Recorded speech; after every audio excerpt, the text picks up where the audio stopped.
Hi, I'm Dr. Sharon raSa, and we created this video especially for you to answer a question that we get repeatedly, and that's two things.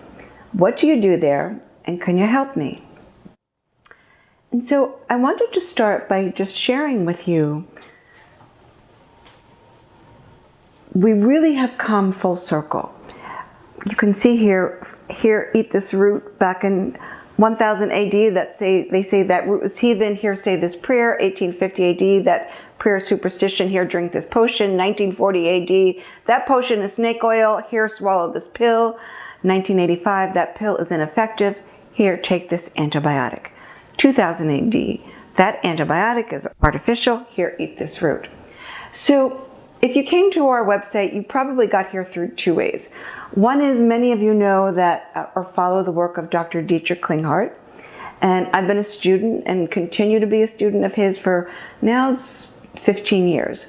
So if you came in through that window, you're probably already familiar with things like the 5 levels of health and healing and autonomic response testing. The other portal that many patients find us is through the portal of functional medicine. And I like to use the analogy of the ocean for understanding functional medicine. Living near the shore, I get to walk on the beach a lot, and just this morning, thinking about what's the difference between being a drop of water or the entire ocean. And if I were a marine biologist and I wanted to take a sample of a small group of molecules, I might discover or might not certain contaminants, minerals, or bacteria. But then again, I have to ask the question, how does that relate to the whole? And does that single drop of water know that it belongs to the whole ocean? And so the whole ocean has a whole ecosystem that's bigger and larger and has more impact than the individual drop. And that's how I think of functional medicine. In conventional medicine, we often just focus on the single drop. When you come in through this window, what you'll find here is we look at the entire system. So some of the common questions that we get is, do you treat patients with Lyme disease, patients with mold, diabetes, gastrointestinal issues, constipation? And our response is always the same. Because we are not allopathic physicians, but more functional medicine, we're really not interested in naming it. What we're interested in is identifying the root cause. And if you look up here at the chart, you can see what this formula says, that disease equals the number of bacteria times the virulence or the strength divided by the resistance of the host.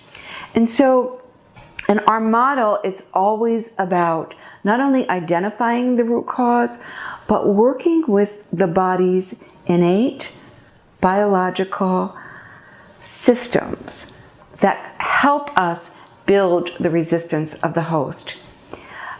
Today, the patients that we see, these are some of the symptoms they tell us that they have. Difficulty with short-term memory, concentration, word finding, mood swings, episodes of just totally inappropriate fatigue throughout the day, difficulty sleeping, waking unrefreshed, general feeling of weakness, shortness of breath, sinus problems, sore throats, light sensitivity, floaters, body aches, temperature dysregulation, too hot, too cold, coughs, headache, blurry vision, strange neurological symptoms, vibrations, sound, tingling, and numbness. And after doing this for over 25 years, I can tell you that the patient that may come in with the same symptoms often has a very, very different timeline and series of events that created the same symptoms. And so therefore, there is no cookie cutter approach. And that's the beauty of being able to practice the way that we do, that we only see one patient at a time. Our first visit for a patient is a 3-hour visit. Why? Because it takes that long to understand you. You're meeting us for the first time and we're meeting you.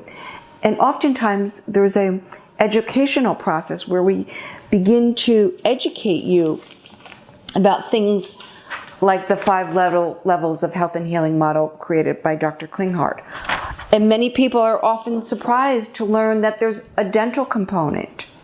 So I created a little chart for you because maybe you're the patient that has been diagnosed with an autoimmune disease, or maybe you just found out that you have high cholesterol or diabetes, or perhaps you have low vitamin D. So how are they all related?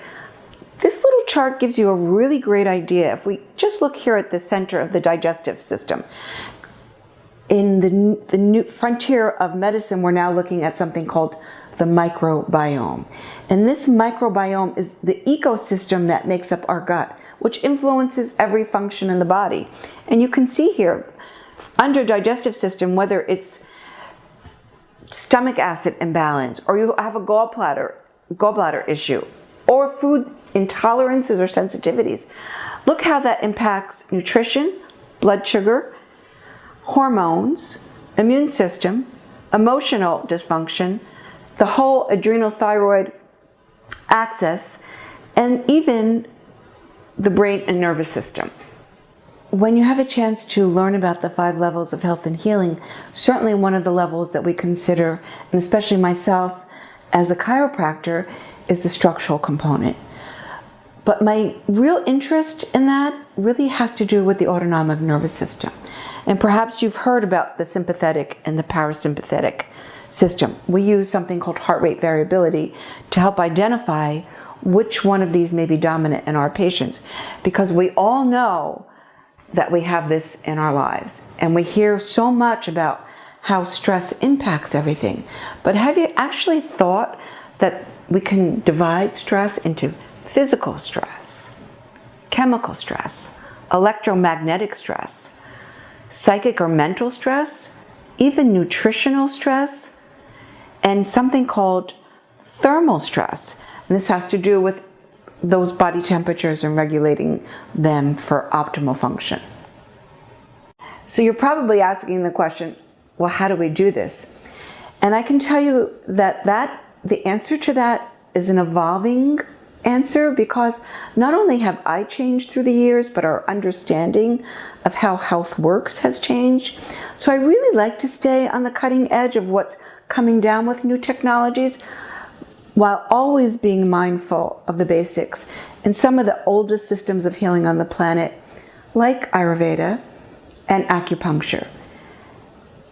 If there were any one tool, whether it's chiropractic or nutrition or biological medicine, that worked for everyone, then we would use that one tool.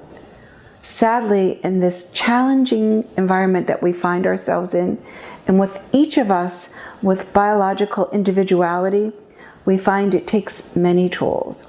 So I guess the benefit for having done this for a long time is I've accumulated a lot of knowledge, a lot of skills, and a lot of therapies that combine what I feel right now is the best in biological medicine, functional medicine, holistic medicine, and some of the ancient healing systems.